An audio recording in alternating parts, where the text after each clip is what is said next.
Hello everyone, my name is Deltah. Welcome back to another Division Heartland video. Today we got a pretty interesting topic as we're talking about the Division Heartland and NFTs. First of all, don't forget to like and subscribe if you enjoyed. Leave a comment down below with your thoughts, and yeah, let's get right into it. So we know a lot of people have been talking about the NFT hype or lack of hype or craze and the unease regarding Ubisoft Quartz. Ubisoft Quartz, for those who don't know, is their NFT vehicle or program or something that they're using to implement NFTs into their games.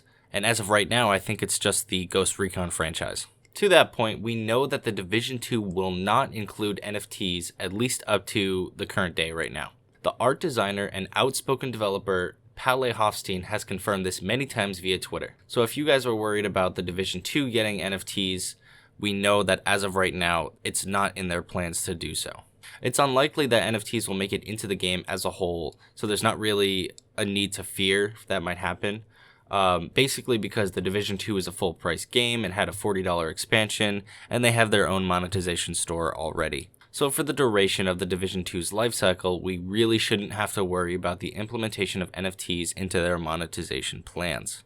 Now, obviously, that's all subject to change, and, Ubisoft is a private company, so, they could do whatever they want with their IPs, so it is a possibility that they might happen regardless of the fact that the developers have said it won't be happening. We've seen them reverse course many times. However, we don't have the same assurances with the Division Heartland than we do with the Division 2. Meaning, there is a distinct possibility that Heartland will include NFTs as part of their monetization tactics. Now, before we get into it, I just want to kind of talk about why NFTs are considered bad in gaming. But before that, I kind of want to alleviate any sort of, unease regarding NFTs.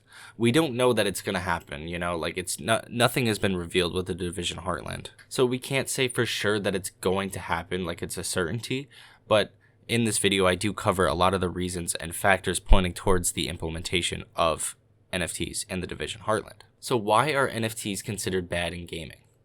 NFTs are a form of digital art that exists on a blockchain, so that one piece of art occupies a bit of physical space on the blockchain, regardless of the fact that it is quote-unquote digital art. What this basically means is that you can prove your ownership of the piece of art, despite the fact that people can take screenshots or take pictures of the art, or otherwise make copies. So this is similar to the use of electricity for cryptocurrencies such as Bitcoin and Ethereum, which are called proof of work coins, and that basically means that they have a higher environmental impact than other types of cryptocurrency. So that's the first reason why NFTs are considered bad, not just in gaming, but in, all aspects of society. Similar to cryptocurrencies, NFTs also come with a hefty environmental impact since the blockchains they run on require an immense amount of electricity and power to keep running and operating. This really isn't favorable for anyone, especially with the recent climate crisis that's going on. I say recent, but Anyways, so I can see NFTs being added and implemented into gaming, and more specifically the Division franchise, in a few different ways. Imagine a one-of-one weapon skin that looks really cool. Similar to the Division 2, they could have, the apparel events which call attention to the fact that they're adding in new cosmetics. Gamers always want their characters to look cool and unique, and obviously the Division franchise is no exception. It's a third-person shooter, you get to see your entire character, the weapons, yada yada yada. But this is an effective way to artificially decrease the supply of a commodity and increase the demand, which would therefore jack up the price of the weapon skin or apparel item. It's a way to artificially increase the profits from the same amount of work, translating to more money from Ubisoft. You have to imagine Ubisoft is creating the art, so therefore they're the ones who are going to be selling it. After that, it'll diffuse into the community, and then it can be resold and resold and resold and resold, and it kind of sucks. Not only does it kind of suck, but it's really unfair to the player, as they used to have all the opportunities to get a weapon skin, RNG loot boxes aside, and you basically turn a video game into an art auction. So you could see that there's already an environment for income inequality to rear its ugly head and become a part of the toxicity scene in an online multiplayer shooter. Free-to-play games are all about inclusivity, And I think that's what Ubisoft's goal is, trying to make games for everyone. But when you do this, you're not making games for everyone, and you're not making the stuff for everyone. By limiting the supply of art and implementing NFTs, you're basically making it so the people with the most amount of personal risk tolerance and the most amount of money can own the best cosmetics. I don't know if you've seen the NFT communities on Twitter especially, but they're not the most inclusive or the most, let's just say that there's a high amount of gatekeeping when it comes to these communities.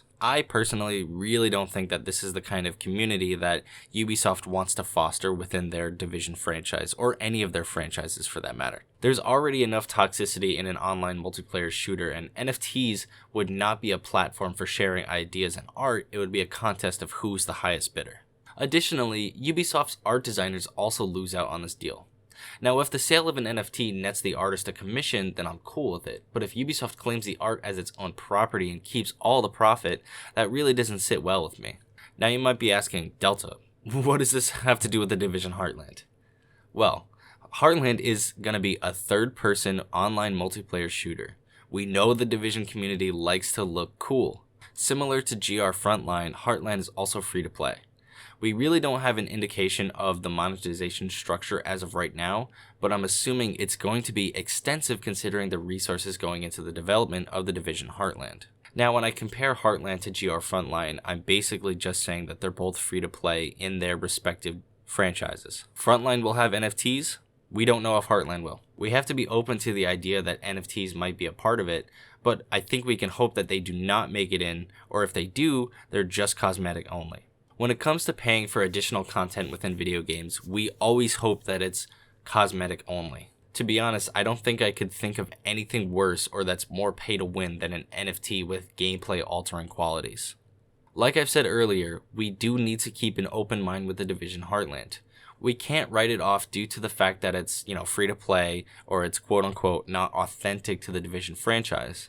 It's way too early to pass any type of judgment on this game. The point of this video was to talk about the possibilities that NFTs will be in the Division Heartland. That's not saying it will, and that's not saying that it will ruin the experience if they are. I'm just saying this to kind of prepare you mentally for the fact that NFTs might be a part of the game. Alrighty guys, that's it for me. A little bit of a more serious video today. But definitely thank you if you made it to the end. Definitely leave a comment letting me know. I appreciate everyone who watches my videos and takes the time to comment, like, and have subscribed. You guys mean a lot to me. Really appreciate it. So yeah, I'll definitely see you guys in the next one. I'm working on a pretty special and definitely extensive lore video for Warlords of New York. So look forward to that I think by the end of the week. So yeah. Alrighty guys, Deltah out. Peace.